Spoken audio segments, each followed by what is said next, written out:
Hey everybody, welcome back. And tonight we are actually in my garage, and this is somebody's Range Rover, Mr. Sandcrack. And before we get started, I do want to say a shout out to Frame and Glory on Instagram. They're an awesome group of guys. That's where I got my shirt. Fantastic. Love their stuff. Love their clothing. And I had a question that was posted to me today. Well, actually, a couple days ago. Sorry. And that is, what Range Rover would I buy? And you're going to be very surprised to know the one that I actually would buy. If you want to look kind of relevant and have a decent one, get an 06 to 09. Those 4.4 Jag motors and the 4.2 supercharged, they're really good. I would always recommend them hands down, and also the cost of repair on them is a lot cheaper than one of the 5.0 trucks. I mean, for the example I like to use is basically this like a valve cover gasket job on one of those pays, I don't know, like 3 hours, 2 or 3 hours, something like that. And to do one on a 5.0 is like 9. Some places charge 9, some places charge 5, some places charge 12. The supercharged ones are always more because blower. It happens. They're going to charge you. Those are usually like the 10 to 12 hour valve cover gasket jobs. And then you also have to deal with the direct injection, which, as you guys have seen in Sam's previous videos, the injectors don't like to come out. However, once you have done them once or twice on that motor, they come right out. What I would like, my personal favorite Range Rover, however, is a 2012 Sport Supercharged. I'd take a black one with the piano black interior, nice like autobiography edition. That would be perfect. If you got like $10,000 to $20,000 to spend on one, that's what I would recommend to go and do, because it's the perfect balance between fun and just awesomeness and relevance. I mean, they're actually a really great car. But every once in a while, like any other Land Rover, it's going to kick you in the nuts, take your wallet, and run away. And it's just gonna happen. But for those of you who actually just want to have like a fun car, and say you've had a Range Rover, or if you want to just drive a cheap car that has the badge Range Rover on it, get a first generation, what they call a 38A or P38. That would be a 95 until 2002. Get the first generation, which is to 95 to 99. I had a 95. I daily drove it for 3 years.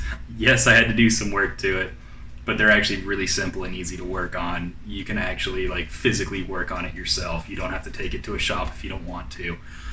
All the tools, all the resources, you can get scan tools, everything for it. Everything's available online. So I would totally recommend that truck. 10 out of 10, always. You know why? I see them around for $1,000 to $1,700, and you can buy another one. Say you got a repair bill. It's going to cost you $2,000, fix this, and then you still got to fix that and this. Get another one. Plain and simple. They're cheap. I'm looking at one right now for $1,600. Why not?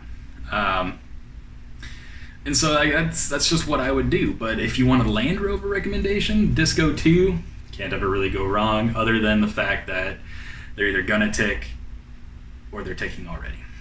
And that's because the cylinder liners, they just drop down a little bit, and then it makes this little tick, tick, tick, tick, tick, tick, tick, tick. It's, yeah, dumb and annoying. I was gonna go and buy a Disco 2, but I was like, I just want one, I don't want one that ticks. It was cheap though.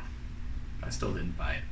But found a Disco 2 pre-facelift, so a 2000 to 2002, because there's the 03 to 04s, which are the facelift models, which all have the 4.6. But if you get one with a 4.0 in it, you don't have the engine problems of the 4.6.